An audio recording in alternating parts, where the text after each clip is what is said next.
Hello guys, welcome back to my YouTube channel teaching world classes.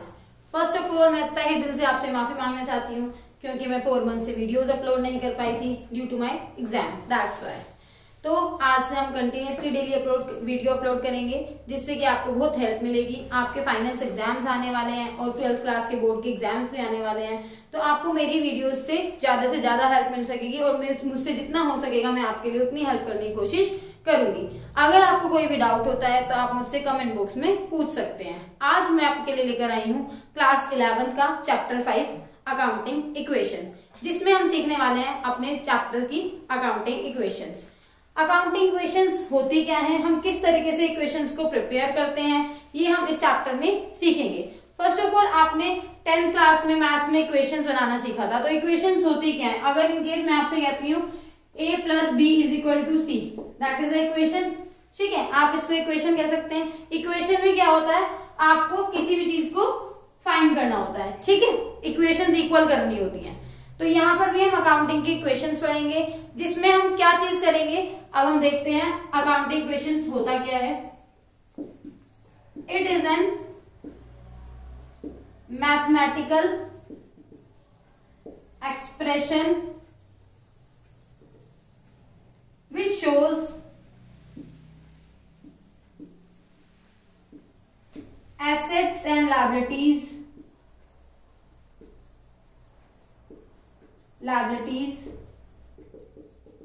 of the firm are equal।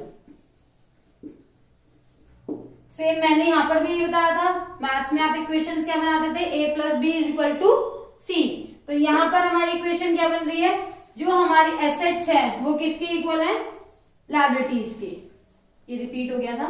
Assets जो है वो किसके equal होंगी, liabilities के equal होंगी। तो ये हमारा एक मैथमेटिकल एक्सप्रेशन होता है जिसमें हम अकाउंटिंग इक्वेशन प्रिपेयर करते हैं। तो यहाँ पर क्या फॉर्मूलाज बनते हैं, फॉर्मूलाज देखते हैं हम।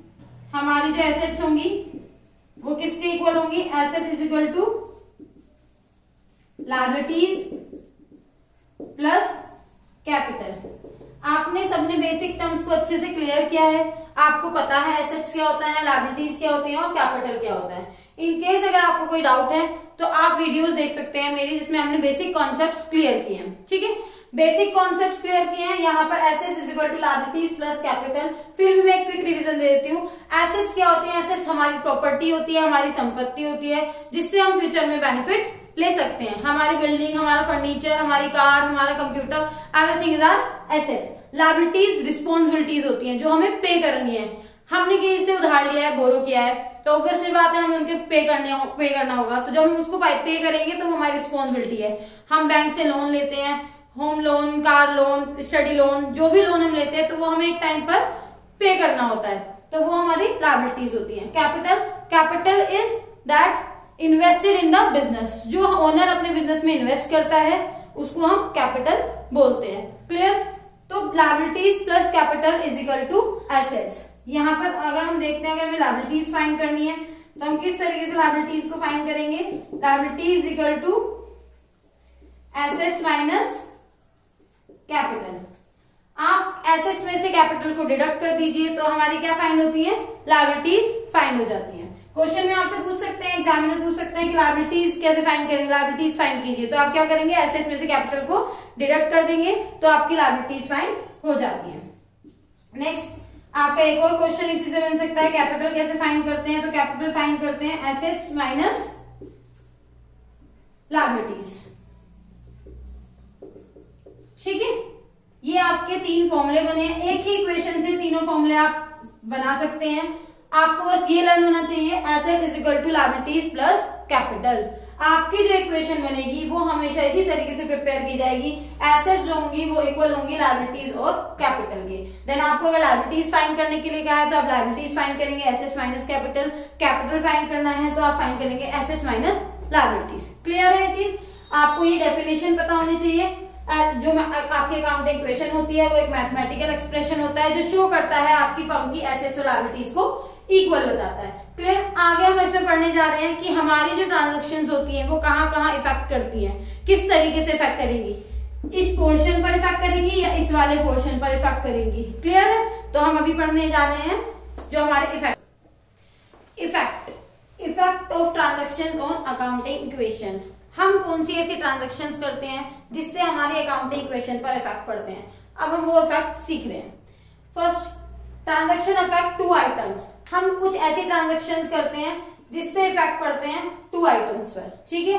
Second, transaction affect more than two items, यानी कि आपके हमने एक इक्वेशन बनाई थी asset is equal to liabilities plus capital. मैं इक्वेशन को यहां पर लिख देती हूं, asset is equal to liabilities plus capital.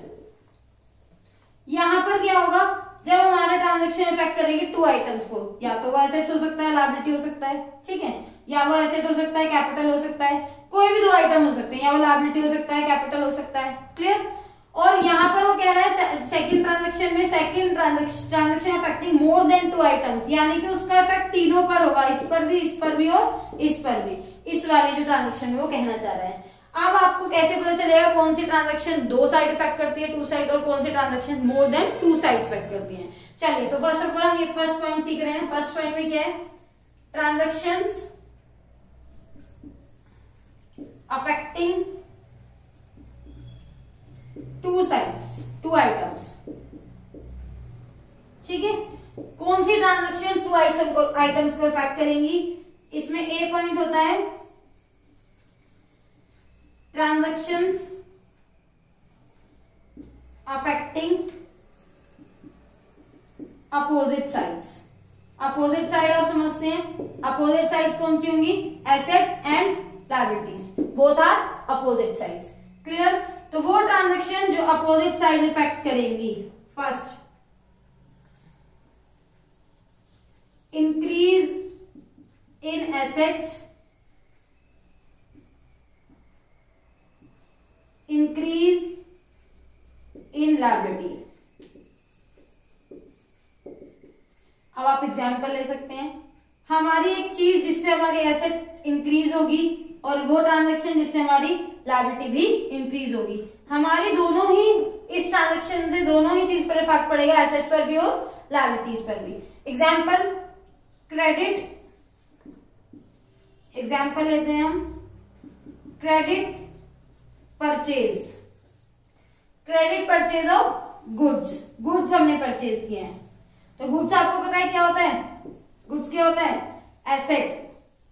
क्या होता है, एसेट। हमने परचेज किया है तो हमारे पास गुड्स आए हैं, गुड्स आए हैं तो हमारी एसेट्स इंक्रीज हो चुकी है, clear.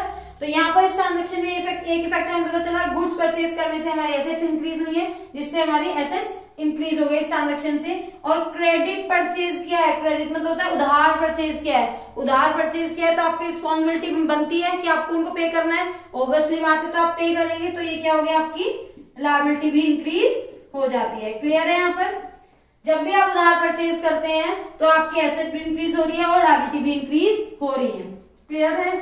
Second, decrease in liability, decrease in asset. आपकी एसेट्स भी डिक्रीज हो रहे हैं और आपकी लायबिलिटी भी डिक्रीज हो रहे हैं, ठीक है। अब इसका एग्जांपल लेते हैं, हमारी लायबिलिटी भी डिक्रीज होंगी और एसेट भी डिक्रीज होंगी, तो हम एग्जांपल क्या ले सकते हैं, हम एग्जांपल ले सकते हैं cash paid to creditor. Creditor कौन थे, ये क्रेडिटर थे जिनसे हमने उधार सामान खरीदा था। जब हमने उधार सामान खरीदा था, उनको पे करने की रिस्पॉन्सिबिलिटी है हमारी, तो हमने उनको क्या किया, पेमेंट कर दी। जब हम पेमेंट करेंगे तो हमारे पास से क्या जा रहा है, हमारे पास से कैश जा रहा है, और कैश क्या होता है, कैश हमारे लिए एसेट हो रहा है, और जब हमारे पास से कोई एसेट जा रही है तो वो डिक्रीज हो रही है। तो हम यहाँ पर एग्जांपल लेते हैं, कैश पेड टू क्रेडिटर, हमने क्रेडिटर को पेमेंट कर दी। क्रेडिटर हमारी लायबिलिटी होती है, ये डिक्रीज हो रहे हैं हमारी लायबिलिटी, और यहाँ पर हम कैश पेड कर रहे हैं, तो कैश पेड कर रहे हैं तो ये हमारी एसेट डिक्रीज हो रही है, क्लियर। इसके बाद नेक्स्ट हमारा होता है फर्स्ट, हमने यहाँ पर कितने पढ़ा, फर्स्ट पढ़ा हमने increase in asset, increase in liability. Second पढ़ा हमने decrease in liability, decrease in asset. आप इसको पहले भी लिख सकते हैं, decrease in asset, decrease in liability, as per your choice, okay. Next इसके दो और आइटम्स बचते हैं, अभी वो कर रहे हैं हम। चलिए नेक्स्ट कौन सा पॉइंट है हमारा, एक इंक्रीज इन एसेट,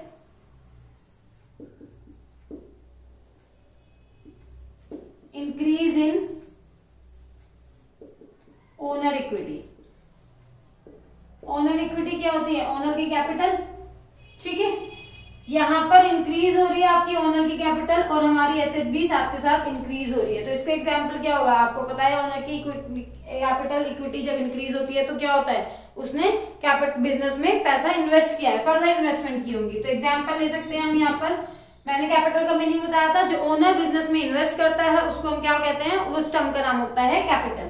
तो यहाँ पर एग्जाम्पल होगा additional capital introduce, additional capital introduced. आपने फर्दर कोई कैपिटल इंट्रोड्यूस की है तो कैपिटल इंट्रोड्यूस करेंगे, कैश में किया है आपने तो कैश आपका क्या हो गया, एसेट।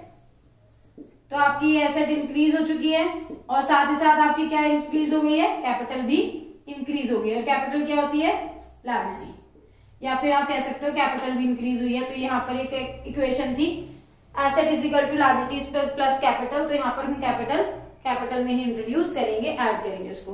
वैसे हम ये कह सकते हैं कि लायबिलिटीज का पार्ट होती है capital. Clear. Next, decrease in asset, decrease in owner equity. Owner की इक्विटी यानी कि ओनर की कैपिटल भी डिक्रीज हो रही है। ओनर की कैपिटल डिक्रीज कब होती है, आपको पता है, हमारे ओनर की इक्विटी कैपिटल जब डिक्रीज होती है उसको हम क्या बोलते हैं, ड्रॉइंग्स। ड्रॉइंग्स क्या होता है, जब बिजनेसमैन कोई भी ओनर अपने पर्सनल यूज के लिए, ठीक है, हाउस होल्ड यूज के लिए अपने बिजनेस से कोई पैसा निकाल लेता है, विड्रॉ कर लेता है, तो उससे उसकी कैपिटल डिक्रीज हो जाती है।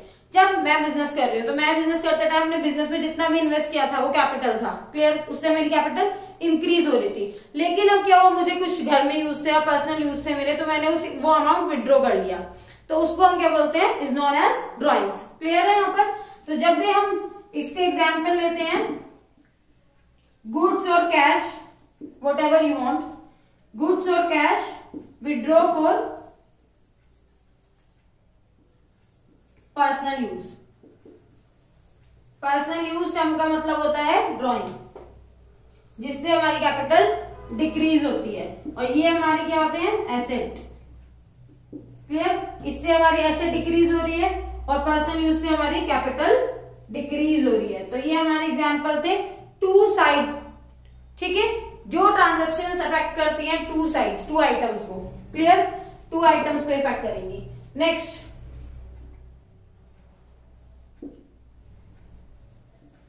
ट्रांजैक्शंस। अभी हम फर्स्ट पॉइंट में ही सेकेंड उसका बी सब पार्ट पढ़ रहे हैं। Transaction affecting same side. अभी हमने अपोजिट साइड पढ़ी थी, अब हम सेम साइड पढ़ रहे हैं। Same side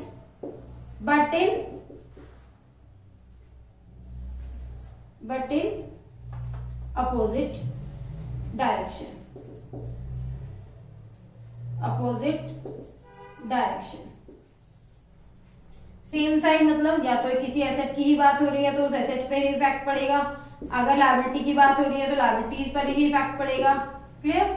same side but in opposite direction. Opposite direction मतलब एक प्लस हो रहा होगा तो एक माइनस हो रहा होगा। क्लियर। एक इंक्रीज हो रहा होगा तो एक डिक्रीज हो रहा होगा। तो इसमें क्या एग्जांपल आते हैं, फर्स्ट पॉइंट लेते हैं इसका,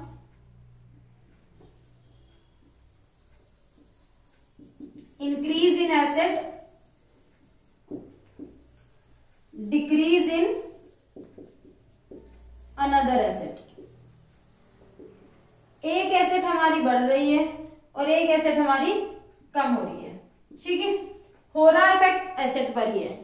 एसेट जो थी हमारी, एक एसेट हमारी इंक्रीज हो गई, एक एसेट हमारी डिक्रीज हो गई। अब कैसे, हम क्या एग्जांपल ले सकते हैं, मैं ये कह सकती हूँ कैश डिपॉजिट इनटू बैंक। क्यों, कैश डिपॉजिट किया है हमने बैंक में, बैंक भी एसेट है हमारा और कैश भी एसेट है हमारा। Clear, both are assets. यहां पर हमने कैश डिपॉजिट किया है बैंक में, तो क्या इंक्रीज हो गया, बैंक, क्योंकि आपके पास से तो पैसा चला गया, बैंक के पास पैसा इंक्रीज हो गया। तो जो पैसा आपके पास से चला गया वो डिक्रीज हो गया एसेट, और जो इंक्रीज हो गया है वो हमारा बैंक है, जिसको हम कह सकते हैं बैंक जो एसेट थी हमारी वो इंक्रीज हो गई है, और जो हमारा कैश था एसेट वो हमारा डिक्रीज हो चुका है। क्लियर। नेक्स्ट एग्जांपल अगर मैं इसमें लेना चाहती हूँ, ये एग्जांपल था कैश डिपॉजिट इनटू बैंक। यहाँ पे मैंने लिख दिया cash deposit into bank. Next example इसका मैं ले सकती हूँ, cash receive from debtors. Cash receive from debtors.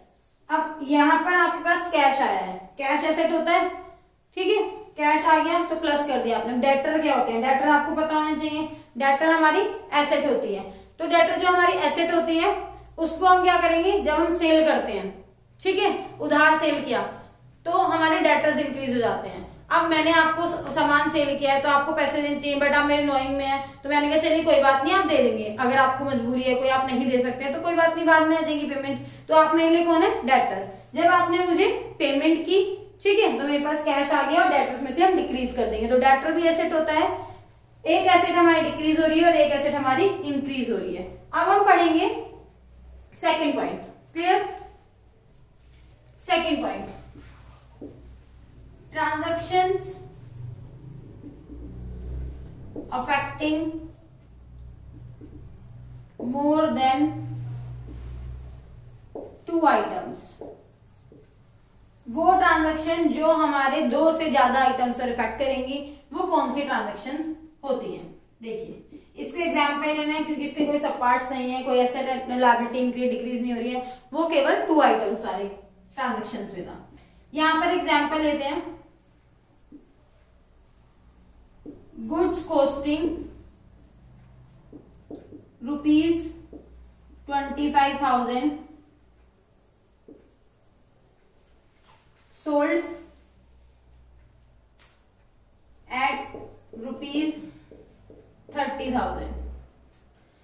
Goods थे 25,000 के, हमने सेल कर दिए 30,000 के। आपको साफ साफ दिख रहा है यहाँ पर हमें क्या हुआ है, प्रॉफिट हुआ है। कितने रुपीज का प्रॉफिट हुआ है, 5,000 का। क्लियर। प्रॉफिट होता है, हम बिजनेस करते हैं प्रॉफिट अर्न करने के लिए, सबका मेन मोटिव क्या होता है, प्रॉफिट अर्न करना होता है। तो जब हम प्रॉफिट अर्न करते हैं तो वो हमारे कैपिटल को इंक्रीज करता है। और हमने इक्वेशन पढ़ी थी यहाँ पर, asset is equal to liabilities plus capital, ठीक है, ये इक्वेशन पढ़ी थी हमने। एसेट्स, गुड्स से हमारे 25,000 के, तो यानी कि गुड्स होते हैं स्टॉक में, एसेट का पार्ट होते हैं। हमारे जो गुड्स थे वो चले गए हमारे पास से 25,000 के, कितने रुपए के सोल्ड कर दिए थे हमने, 30,000 के। तो हमारे पास कैश आ गया है, यहाँ पर कैश भी हमारी एसेट थी, कितना आ गया कैश, 30,000, ये प्लस में है। देन इक्वल्स प्रॉफिट कितना हुआ है हमें, 5,000। आप ट्रांजैक्शन का इफेक्ट देख सकते हैं, यहाँ पर कैश इंक्रीज हुआ है 30,000, स्टॉक आपके पास से चला गया 25,000, तो ऐसे कितनी बची 5,000 की, और इक्वल है किसके, इसके कैपिटल के। तो यहाँ पर इक्वेशन इक्वल हो चुकी है। आपको हमेशा जो अकाउंटिंग इक्वेशंस है वो इक्वल करनी होंगी। कोई भी ट्रांजैक्शन करते हैं आप जो मोर देन 2 आइटम्स को इफेक्ट करती हैं या फिर 1 आइटम 2 आइटम्स को इफेक्ट करती हैं, तो आप उसमें क्या करेंगे, आपको हमेशा इक्वेशन को इक्वल करना होगा, ठीक है। तो ये इक्वल करने के बाद आप अपने इक्वेशन मैच कर सकते हैं, आंसर मैच कर सकते हैं, जो भी आपके आंसर्स आए हैं। इसके आगे न्यूमेरिकल्स करेंगे हम नेक्स्ट वीडियो में, तो आपको नेक्स्ट वीडियो भी जल्दी मिलेगी, कल मिल जाएगी, मतलब अब कोई डिले नहीं होगा, कोई भी वीडियो अपलोड होने में कोई डिले नहीं होगा, ठीक है। आपको वीडियोस मिलती रहेंगी। अगर आपको मेरी वीडियोस अच्छी लगती हैं तो आप लाइक कीजिए, मेरी वीडियोस को लाइक कीजिए, चैनल को शेयर कीजिए और ज्यादा से ज्यादा सब्सक्राइब कीजिए। Thank you so much.